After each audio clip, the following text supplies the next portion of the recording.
But we want the word activity sheet, and we put some highlighters in there. And by the way, this page will be on our website, so you can download it for your team. Circle the words that represent your struggles and challenges. Have you circled on that sheet? All right. So those are the things, and you remember, pick one. Mary said to pick one. We want you to work on something, on some of those things when you get home. What's the biggest one that stands out to you? The biggest struggle? What is it? Put a star by it. You know how they say to tackle the largest job or the thing you don't want to do the most first, and then all the other things will be easier? That's what you need to do. Now I want you to identify the strengths that you have in a different color. Change colors. Strengths are things that we have that we come naturally, or we've learned them. And our weaknesses and our obstacles are the things that we're learning to do better. And there are so many things that you can overcome. When my husband heard that I wanted to go into this business, he just laughed and said, "You'll last 3 months." Just because I was the most unorganized person you've ever met. Now, I was in the accounting world and I was really good with numbers, but don't ask me where this was or that was or whatever. I had piles. I'm a piler. Anybody with a piler? Okay. And I have learned that the less clutter that you have, the easier your life is. And I hire people in my office that are great at organization because it's not my strength, okay? So you can do that too. If you're getting to the point where you need some help, don't hire someone who's going to be good at this very same things you are. Find the things that you're not good at and give it away, okay? Really, really important. Training and videotapes and continuing education and web things. We have so much. It is overload, quite honestly. Yeah. We have so much at our fingertips. But spend 15 minutes a day educating yourself on something. Would you do that? 15 minutes out of 24 hours is not a lot. But you'd be amazed at how many videos you can watch. You can probably watch about 5 videos, little vignettes, of things that you can bring to your team, of things that you can bring to your shows, of things that's going to make life easier for you. Just 15 minutes a day in continued education will change your life. Okay, change your life. There's 3 areas of business that we can earn income. There's our products. We can sell our products. We can help people start their businesses, right? Our new recruits. And we can promote people and help them help others, right? So those are 3 areas that are very income-producing activities. If you're spending more time on Facebook and YouTube and email and all those things, more than you're doing your income-producing activities, you're going down the tubes, folks. We are still a relational business, and we still need to make people feel good through the words coming out of our mouth, okay? Don't forget that. Don't forget that, because it's hard to read emotion. You don't know what people are feeling, and you need to know what people are feeling. All right, so pick up the phone. The phone is your friend. If you need to, tape a $100 bill to your phone. Now, if you have teenagers in the house, make it play one, okay? But every time you pick up that phone, it could mean $100 to your business. It could mean $100 and plus. That's just the base. That's just the base. It could mean a lot more, okay? And I say that to people often because it's true. Here is my income for my first 4 years of my business. These are my personal sales. This is my income. And I show this to you, not to boast, but to let you know that many people have done a lot better than I did. In fact, it took me 4 years to become an executive director. There's many people in our business, in our personal Pamper Chef business, that it only took 2 years to do. So I'm not a loser, but I'm not the top, okay? So even though I'm at the top, it doesn't mean I got here the fastest. Do you see what I'm saying? And like Marie says, she's a turtle, and this one, everybody has their own plan. Everybody has to work their own plan, but the key is to work your plan, okay? John shared with me that they want to retire. Him and his wife are both retired Air Force, and now they're in the corporate world, and he says they want to retire in 4 years, and they want to have something that they can take with them to their next location, and that's why he's building now, And I'm so excited for him because he has the personality that I know he's going to do really great, really, really great. And those are the kind of people we want to meet, young and empty nesters. Do not let go of the empty nesters, because I'll tell you what, those people are, like Sherry said, they're the ones that were also affected by this recession, and they need to make some money, and they don't have all the kids stuff holding them back. They can do whatever they want. So in this income chart, I want you to see, and many of you have seen this, so again, once again, I apologize, but it's just really powerful for you to see how to build a business. And it's one show at a time, one recruit at a time. Now, there was no tapes on recruiting. We didn't know. I did the very first recruiting tape at my first year. And at that time, when I came into the business, it was almost 7 years old. And 7 was the number, was the most anyone had ever recruited in the year, in a year's time, okay? And I recruited 11 people in 4 months. 11 people I recruited when I decided to treat this as a business. Did you hear the word decided? When I came back in January and decided I was going to treat this as a business, between my first show back in January and in 3.5 weeks I recruited 5. Okay, they all qualified in the next month. It wasn't even a question if they were going to do their shows.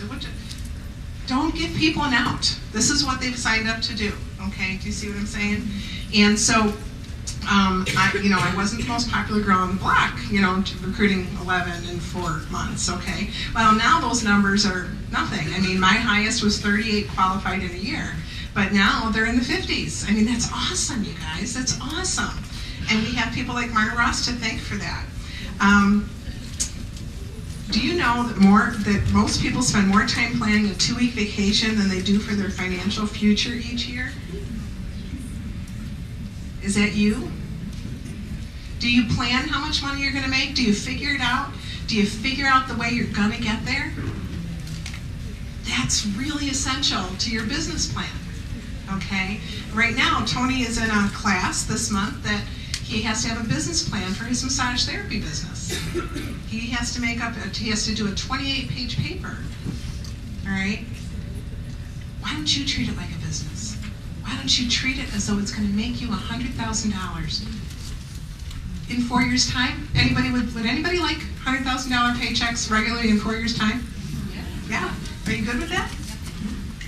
You would double all these numbers today because the party average of back then was $275. Okay, so you would double all these numbers. How about $200,000 in your first 4 years? The key to this is I was only working 2 nights a week the whole time. The whole time. And I was helping others work 2 nights a week. See? And that was the key. I was asking people for 10 hours a week. Do you have 10 hours to earn about $600 to $800 a month? Okay? 10 hours a week to earn $600 to $800 a month. Even today, those are good numbers. Even today. You have to plan your month based on your income needs. Like someone else had said, someone might be paying for their mortgage because their husband is out of work or their wife is out of work, whatever the situation may be. And others may be doing it because they're a single parent. We just don't know.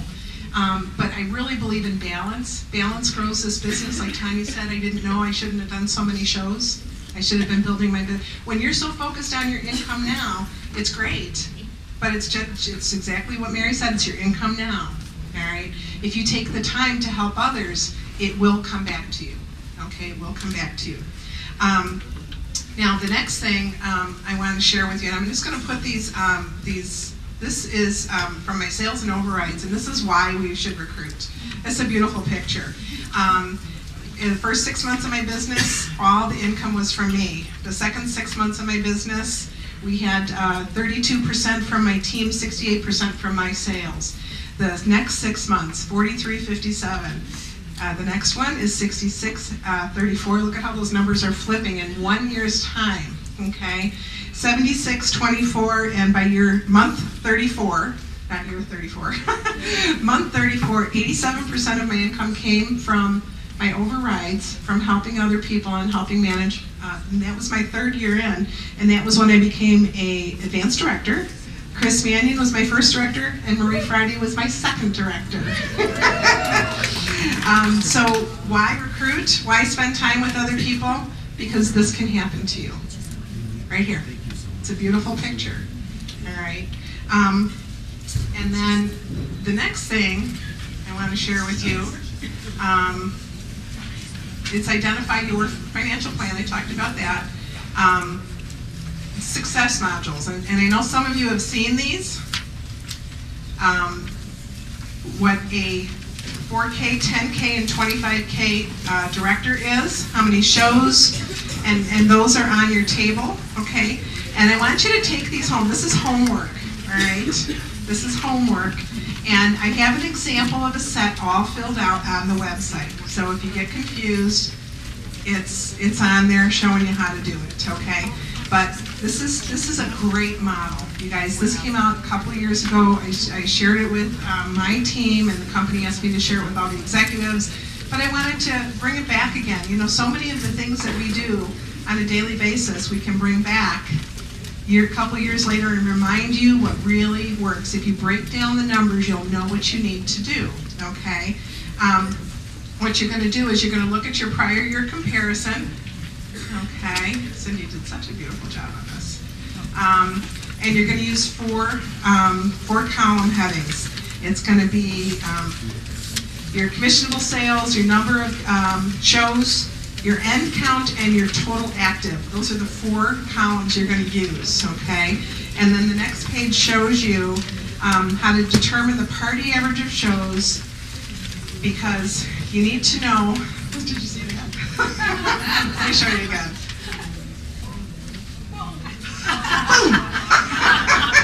That's called the handle. Okay. We had a lot of fun doing this. But when you put your numbers in, and they give you an example up top, and then those empty lines are for you to put your numbers in, okay?